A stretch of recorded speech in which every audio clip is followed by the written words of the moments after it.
哥林多前書第13章。我若能說萬人的方言，並天使的話語，卻沒有愛，我就成了鳴的鑼，響的鈸一般。我若有先知講道之能，也明白各樣的奧秘，各樣的知識，而且有全備的信，叫我能夠移山，卻沒有愛，我就算不得什麼。我若將所有的周濟窮人，又捨己身叫人焚燒，卻沒有愛，仍然與我無益。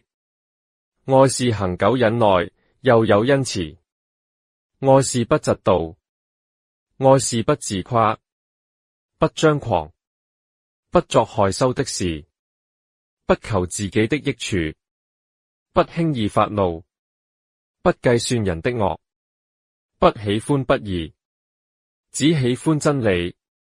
凡事包容，凡事相信，凡事盼望，凡事忍耐。愛是永不止息。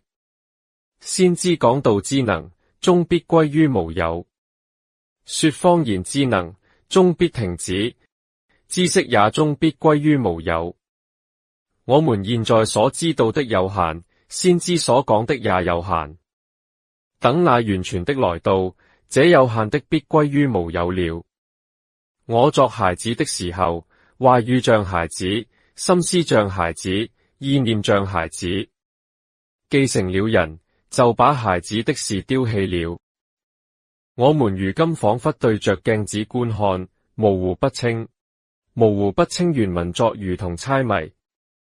到那時，就要面對面了。